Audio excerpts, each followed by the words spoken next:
Madame, Monsieur, bonsoir. Bienvenue au sommaire de ce journal.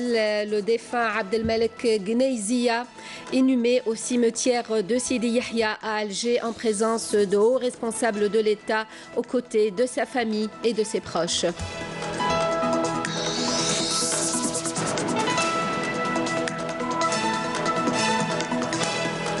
Après la présentation hier du projet de loi relatif à la prévention et à la lutte contre la corruption, le ministre de la Justice, garde des Sceaux, a répondu aujourd'hui aux préoccupations des députés.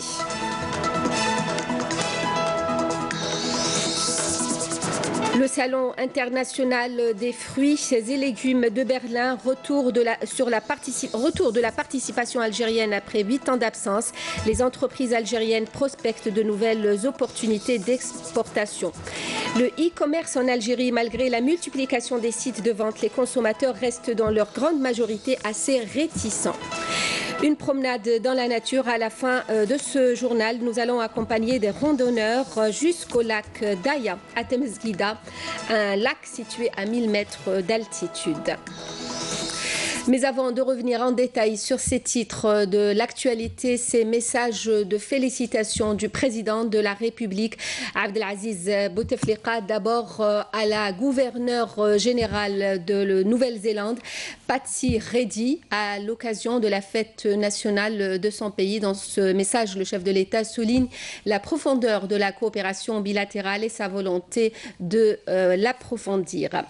Et pour la même occasion, le président de la République, Abdelaziz Bouteflika, a félicité la première ministre néo-zélandaise Jacinda Ardern. L'ancien ministre délégué auprès du ministère de la Défense nationale, le général-major Abdelmalek Gneiziya, décédé lundi à l'âge de 83 ans, a été inhumé aujourd'hui au cimetière de Sidi Yahya à Alger. Les obsèques se sont déroulées en présence notamment du président du Conseil de la Nation, du président de l'Assemblée populaire nationale, du Premier ministre, du général de corps d'armée, vice-ministre de la Défense nationale, chef d'état-major de l'ANP, de membres du gouvernement, de personnalités politiques, d'officiers supérieurs de l'ANP et des membres et des proches de sa famille et des proches.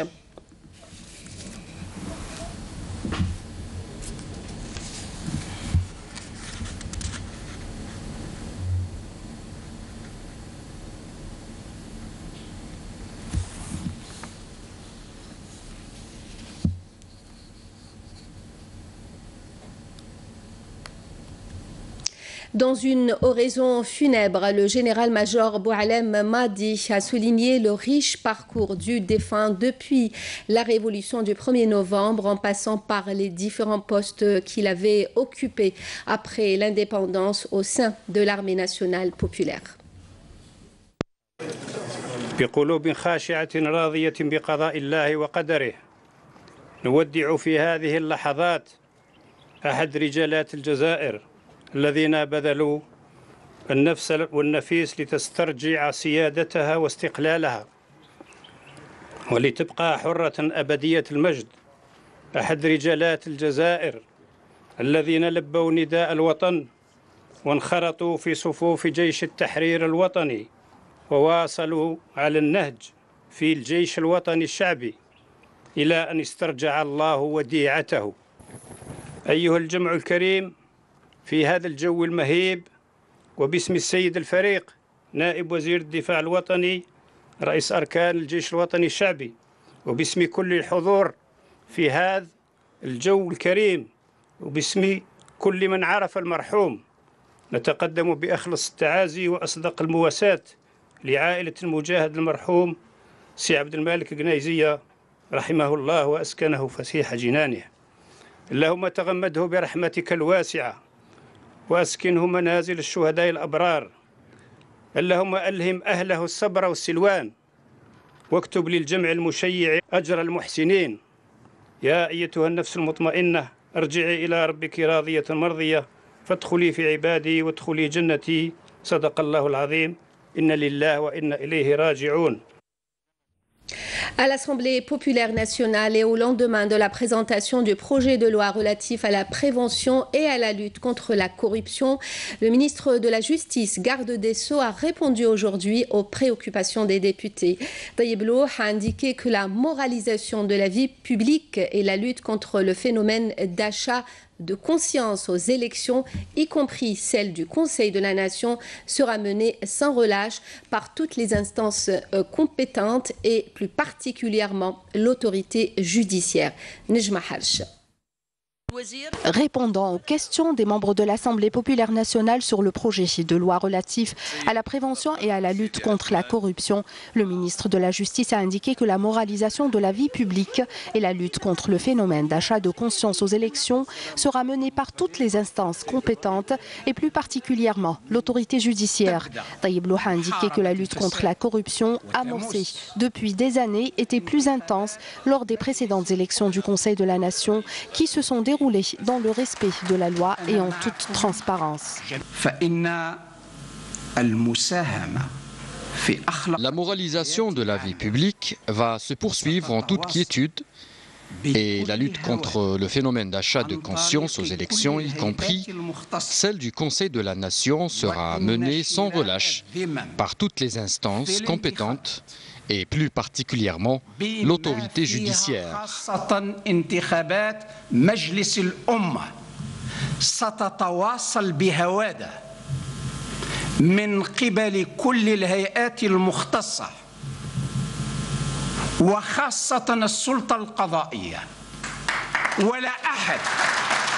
Nul ne peut entraver ce processus de lutte contre l'achat de conscience, aussi bien au sein du Conseil de la Nation que dans toute autre élection. Le ministre de la Justice, garde des Sceaux, a affirmé que la volonté politique sera appliquée avec force par la voie de la justice jusqu'à ce que le phénomène de l'achat de conscience disparaisse totalement. Tayyip Louh s'est dit convaincu de la concrétisation de cet objectif conformément à la volonté du président de la République Abdelaziz Bouteflika exprimée à maintes reprises et celle qui anime le peuple algérien au quotidien. Des volontés qui sont inébranlables, précise Tayyip Louh.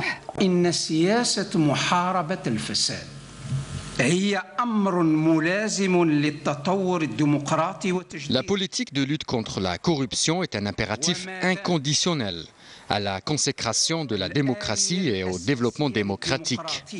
Et tant que les élections demeurent le principal mécanisme de la démocratie, la lutte contre la corruption au sein de ce mécanisme constitue un devoir pour tout un chacun en vue de préserver cette démocratie ancrée dans notre société et sur laquelle veille le chef de l'État personnellement.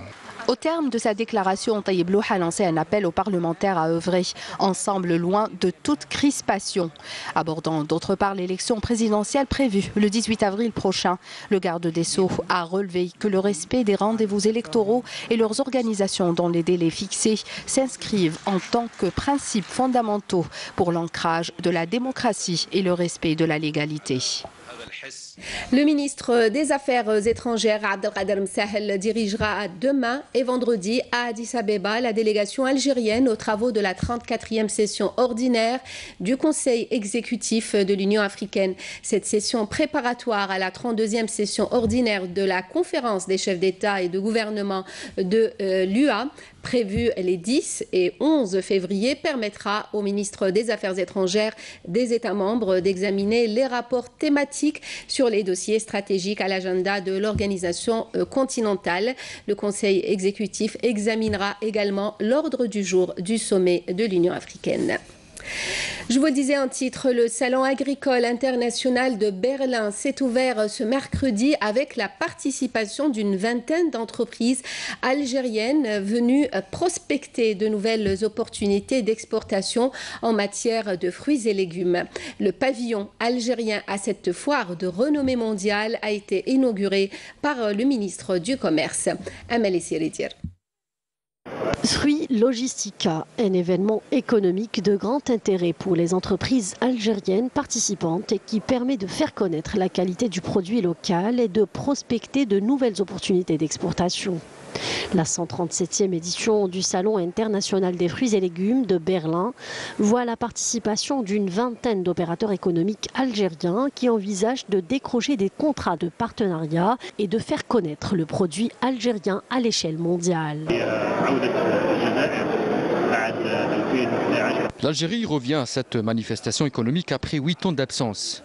Il s'agit de l'un des plus grands salons de fruits et légumes. Plus de 84 pays y participent dans l'Algérie avec une vingtaine d'entreprises afin de promouvoir le produit algérien à l'international dans le cadre de la stratégie de la diversification des exportations. Le produit algérien est déjà bien placé sur le marché international, mais avec de petites quantités. Maintenant, nous voudrions donner un coup de pouce à nos exportations agricoles en augmentant leur volume à travers des contrats avec les opérateurs de la grande distribution. Les exportations agricoles algériennes connaissent ces dernières années une cadence soutenue, affirmant la vitalité et le dynamisme du secteur de l'agriculture, qui enregistre des surplus importants dans plusieurs filières. Le retour de l'Algérie à ce genre de manifestations économiques confirme sa volonté de promouvoir le produit algérien à l'international. Le développement des régions, les projets sont nombreux dans tous les secteurs. Seulement la cadence dans la réalisation reste lente. Des retards sont enregistrés, d'où la nécessité d'un plus grand contrôle. Illustration à Tamanrasset dans le sud à travers ce reportage de Fatma Zohra Ben Farjalla. Le commentaire est signé Abdelmajid Ben Qassi. Et ce ne sont guère les projets qui manquent à travers la wilaya de Tamanrasset, mais le grand problème, c'est le rythme de réalisation. Certains projets traînent et dans ces situations, la tutelle doit souvent intervenir.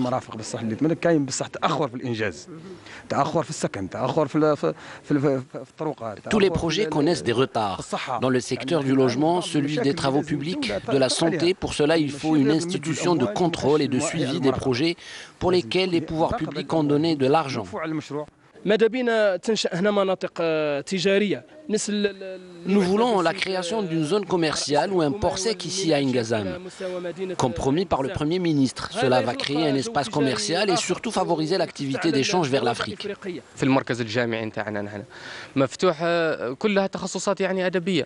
Ici, au centre universitaire, nous n'avons presque que des filières littéraires et pour les diplômés en économie qui ont des opportunités de travail, on leur demande à peine, sortis de l'université, une année d'expérience pour leur recrutement. Cependant, les efforts visant la construction et la réalisation d'infrastructures se poursuivent à travers cette wilaya, la plus grande du pays.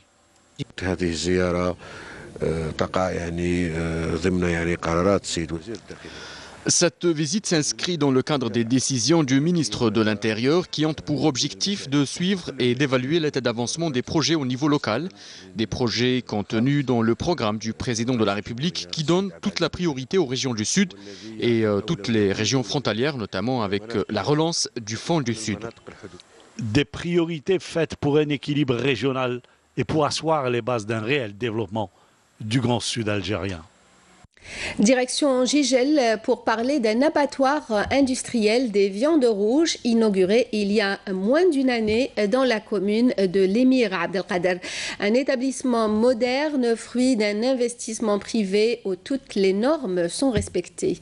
Saïda Mayouf, reportage. L'abattoir industriel à El Welja dans la commune de l'Émir Abdelkader à Gigel est pourvu de 2 chaînes d'abattage d'une capacité de 50 têtes par heure. Il s'agit là d'un investissement privé de 8 milliards de centimes financé à 100% par ses initiateurs, les frères Bouchakrine. Ayant notre propre terrain agricole et vu le manque d'un abattoir moderne dans la région, on s'est lancé dans ce projet pour soulager les éleveurs et citoyens, d'autant que les tueries existantes ne disposent pas de toutes les conditions nécessaires d'hygiène. En tant que boucher, je trouve que toutes les mesures d'hygiène y sont très respectées. C'est un gain de temps et c'est également un acquis pour la commune d'At-Tahir. L'abattoir moderne des viandes rouges, avec ses 15 postes d'emploi générés, s'étend sur une superficie de 5000 m², dont 450 m², et l'espace destiné à l'abattage. Une aubaine pour les boucheries et les citoyens de la région. Les conditions de travail sont vraiment réunies au niveau de cet abattoir et les sacrificateurs travaillent à l'aise. Les animaux sont abattus dans de très bonnes conditions. Les vétérinaires aussi, lors de leur inspection des animaux, travaillent aussi à l'aise. Et le produit fini, livré au consommateur, est de très bonne qualité. On a le recherché d'une lésion ou bien d'une anomalie. Si on nous trouve, on a saisi soit partiellement ou bien totalement. Si elle est bien, on a l'estampille en vert. On a d'autres l'estampille violet pour les femelles bovines. On a d'autres, c'est le rouge, c'est pour les caprins. Lors de son inauguration en mai 2018, une première convention a été signée entre l'abattoir et la nouvelle société de développement des industries de cuir, la NSDIC, située dans la même commune, pour la récupération et la valorisation des peaux qui seront destinées au tannage. Le e-commerce est encore à ses premiers balbutiements en Algérie malgré la multiplication des sites de vente ces dernières années. Les consommateurs restent réticents même si acheter en ligne devient de plus en plus courant chez nous. La fiabilité de certains sites, les failles juridiques dans l'encadrement de ce type de commerce et la non-généralisation du e-paiement, le paiement en ligne, seraient les principales causes. Voyez ce reportage de Bouchra Boali. L'achat en ligne commence à faire son bout de chemin en Algérie, non sans grande difficulté. La pratique est confrontée notamment à des consommateurs dubitatifs. Déjà pour des raisons de sécurité. Beaucoup de sites aujourd'hui se font hacker ou voilà, démonétiser. Il existe plusieurs moyens d'acheter, mais je ne fais pas confiance. Voilà, c'est par rapport à la confiance. On n'a pas beaucoup de sites en Algérie et puis on n'a pas assez de recul par rapport à ça. Donc j'attends qu'il y ait un peu d'expérience concernant ces sites et puis on pourra se lancer. Certains se sont lancés et ont fortement été déçus par l'expérience. J'ai eu déjà une expérience, j'ai acheté quelque chose, j'ai reçu la marchandise, ce n'était pas ce que j'ai vu. Et en plus, la qualité de service est par rapport à la livraison. Donc, on vous dit que vous serez livré aujourd'hui, mais en réalité, c'est sur 24 heures, 48 heures après, où est la marchandise. D'autres, au contraire, sont devenus de grands e-consommateurs. Franchement, comme je travaille beaucoup, donc je préfère acheter en ligne parce que ça me facilite la vie. Vous n'avez pas eu de soucis lors de vos achats? Franchement, jusqu'à présent, non. Même pour réserver un hôtel, pour tout, on fait ça par carte. Hein, donc, mais on sait que c'est des sites sécurisés. Ça dépend. On connaît les sites là où il faut acheter. Ce n'est pas des sites inconnus qu'on découvre une fois. Donc, on a quand même un retour avant d'essayer ces sites. La POS, l'association de protection et d'orientation du consommateur et de son environnement, recommande aux consommateurs de recourir à des sites hébergés dans le domaine des aides et pointe du doigt certaines failles juridiques dans la loi 1805 relative au e-commerce qui ne fait pas mention de la notion de marketplace, ces plateformes logicielles qui permettent à des opérateurs d'exposer leurs produits moyennant une commission prélevée sur leurs ventes. Il faudrait que la loi revoie cela. Est-ce que le commerce sur Facebook est considéré comme étant un e-commerce? Est-ce que finalement il faut juste avoir un site? Pour le moment, si on doit interpréter la loi stricto sensu telle qu'elle est établie, c'est-à-dire telle que les disposent les articles sur le e-commerce, on ne peut parler de e-commerce que si c'est un site hébergé en Algérie. Or, le Facebook ne l'est pas. Il se trouve cependant que la plupart des transactions commerciales sur la toile se font via des pages Facebook, sans e-contrat, notamment pour protéger les données personnelles des consommateurs, et pas forcément par paiement électronique. Tant qu'il n'y a pas le e-payment, le e-opérateur est découragé parce qu'il vous dit une fois à la livraison, le consommateur va refuser d'être livré, il refuse d'accuser réception quand bien même la loi l'impose. C'est-à-dire le consommateur, il faudrait qu'il le sache d'ailleurs, est obligé de signer l'accusé de réception. Dès lors qu'il y a une commande, il faut qu'il remplisse ses engagements, c'est-à-dire signer l'accusé de réception et payer. Donc, mais il n'y a réellement pas de moyen de pression, il n'y a pas de moyen de faire l'exécution, puisque ce n'est pas un agent de l'État, le livreur. Donc du coup, il ne peut pas imposer ça aux consommateurs. Il y a véritablement un problème et je pense que pour régler ça, il faudrait passer réellement au e-payment. Il faudra d'abord changer les mentalités des consommateurs algériens qui demeurent réticents à l'idée de recourir au commerce en ligne pour que celui-ci puisse se développer et apporter aux côtés du commerce traditionnel sa contribution à l'édification de l'économie nationale. Lors d'une conférence de presse organisée par l'association Al-Badr d'aide aux malades atteints de cancer, il a été annoncé l'organisation le 16 février prochain d'un relais contre le cancer. Ce sera à la coupole du complexe olympique à Alger de 10h du matin jusqu'à 22h. 12 heures d'activités sportives et artistiques sont au programme. La rencontre a été l'occasion également d'annoncer la réalisation prochaine du premier centre d'oncologie pédiatrique à Blida, un grand projet d'envergure nationale qui sera érigé sur 3000 mètres carrés. À propos de santé, une nouvelle unité d'hémodialyse a ouvert ses portes à Sidi Bel Abbès, un véritable acquis pour cette wilaya. Cette clinique assurera non seulement des séances de dialyse, mais aussi des opérations de greffe rénale. Nesrine Ben Saïdi. Un nouveau centre d'hémodialyse a ouvert ses portes au profit des malades de la wilaya de Sidi Bel Abbès. Ce centre est doté des commodités nécessaires en vue de garantir le bon déroulement des séances de dialyse. Cela fait 14 ans que je suis sous dialyse. Mon rêve est de bénéficier d'une greffe. Je suis toujours jeune, ma vie est devant moi. J'espère bénéficier d'une greffe bientôt. En plus de la création de ce nouveau centre, il y a aussi un nouveau projet sous l'égide du ministère de la Santé en collaboration avec l'Agence nationale des greffes. Ce projet se résume en la mise en place d'un plan de travail, une feuille de route pour commencer les greffes d'organes au niveau de la wilaya de Sidi Bel Abbès. En plus de séances de dialyse, cette unité prend aussi en charge les malades ainsi que les donneurs d'organes pour d'éventuelles greffes rénales en plus de consultations en néphrologie. Cette unité est dotée d'équipements modernes pour les interventions de greffe rénale. Le patient passe d'abord par le service de néphrologie. Quant à l'opération de greffe, elle se fait ici, au niveau de ce bloc opératoire. Nous assurons aussi des conditions favorables pour le bon déroulement de l'opération.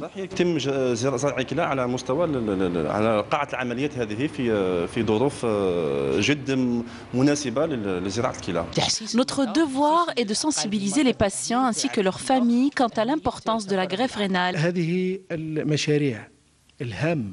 Ces projets importants et structurants du département de la santé ont boosté ce secteur, notamment en ce qui concerne la prise en charge des malades.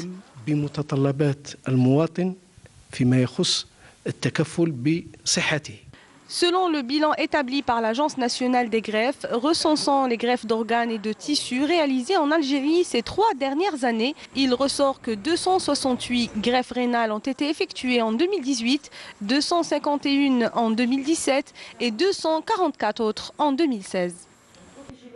Dans le cadre du programme de préparation au combat au titre de l'année 2019 approuvé par le général de corps d'armée, vice-ministre de la Défense nationale, chef d'état-major de l'armée nationale populaire, le commandement de la 2e région militaire a organisé hier au polygone de Sidi Bel Abbès un exercice démonstratif simulant un crash d'avion de transport militaire avec la participation de la gendarmerie nationale, la protection civile et les services de santé.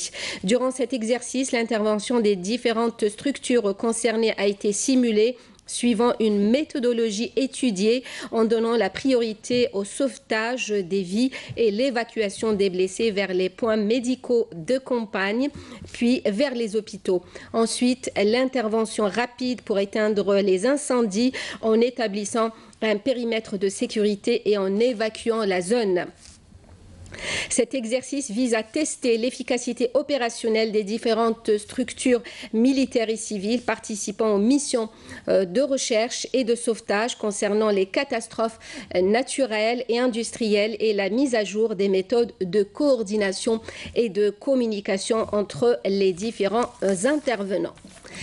Dans le cadre de la lutte contre la criminalité organisée, des détachements de l'ANP ont intercepté hier lors d'opérations distinctes menées à Tindouf, Tamanrasset et Janet. 65 orpailleurs et saisis, 2 véhicules tout-terrain, 32 groupes électrogènes, 13 marteaux-piqueurs, 14 détecteurs de métaux, 8 sacs de mélange d'or brut et de pierre, ainsi que d'autres objets, précise le communiqué du MDN.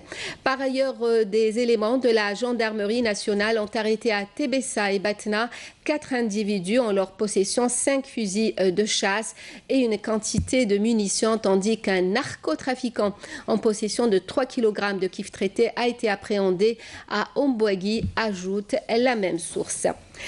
L'inspection régionale de la police des 11 wilayas du centre a présenté lors d'une conférence de presse le bilan de ses activités au siège du groupement d'intervention de la Sûreté nationale à Alger. Un bilan qui met en avant une amélioration sécuritaire qui est passée en 2018 à 96,92%. Concernant la sécurité publique et le terrorisme routier, et malgré les nombreuses campagnes de sensibilisation et même si le nombre des victimes de la route a certes baissé, les résultats enregistrés restent en deçà des attentes. 94% des accidents sont liés aux facteurs humains. Concernant le bilan des activités de la police judiciaire, il faut savoir que si le nombre de crimes a relativement baissé en 2018 de 2,88%, Alger reste largement en tête, suivi par Blida. L'autre volet abordé lors de la conférence de presse, la création en 2019 de nombreux sièges de la sûreté urbaine au niveau des nouvelles cités, notamment à Sidi Abdellah, pour ne citer que la capitale. Et on termine ce journal sur les hauteurs de Temesguida, dans la région de Médéa. Nous allons accompagner des randonneurs jusqu'au lac Daya, un lac situé à 1000 mètres d'altitude, un lac entouré d'une forêt de chênes. Le reportage de Feri El Hamdi. Le lac Daya constitue une destination de choix pour les amoureux du calme et de détente. Après une heure de marche, qui a paru bien longue à certains, les randonneurs sont enfin arrivés au lac Daya, dont la beauté à couper le souffle leur fait oublier sur le champ toute la fatigue du chemin. On est au niveau de la zone de Daya, on organise une randonnée. On va assurer aussi des campagnes de sensibilisation et des ateliers de travail aussi pour bien sensibiliser le citoyen sur l'importance de ces zones.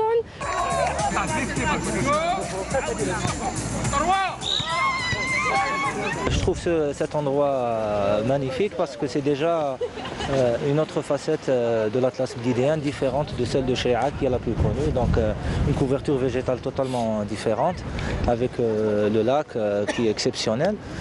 Donc c'est une occasion aussi pour nous de rencontrer d'autres gens. Un site enchanteur, objet de convoitise des investisseurs, s'étalant sur une superficie de 8 hectares. C'est un site merveilleux qui joint entre la beauté de la flore et une biodiversité accrue en matière faunistique. C'est par rapport à ça qu'on tient toujours à faire encore des études pour le faire classer comme zone humide, Inch'Allah. Là, c'est un site vraiment naturel, connu par sa biodiversité beaucoup plus en matière faunistique. Donc on peut trouver là les espèces de lièvres, on peut trouver l'hibou, on peut trouver là ce que vous voyez sur terrain, ça c'est le passage du port hippique qui fait les tourbières. Et la tourbière, c'est l'un des points primordiaux pour classer ces sites, en plus tout ce qu'il y a comme espèces sur le lac, donc les grenouilles et les espèces floristiques dont je peux citer le romarin et les garrigues, les maquis, beaucoup plus, les espèces de chêne-fer et le chêne, voilà, le chêne subert et quelques espèces de l'olivier lentisque. À pied, en voiture, en camion ou en bus, rien ne semble arrêter ces jeunes avides d'un moment de bonheur et d'évasion.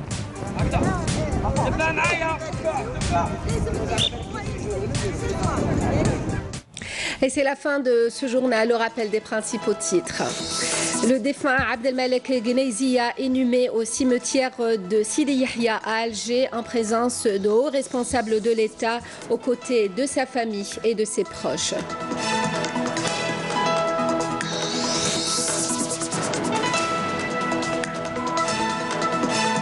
Après la présentation hier du projet de loi relatif à la prévention et à la lutte contre la corruption, le ministre de la Justice, garde des Sceaux, a répondu aujourd'hui aux préoccupations des députés. Le Salon international des fruits et légumes de Berlin, retour de la participation algérienne après 8 ans d'absence. Les entreprises algériennes prospectent de nouvelles opportunités d'exportation. Le e-commerce en Algérie, malgré la multiplication des sites de vente, les consommateurs restent dans leur grande majorité assez réticents.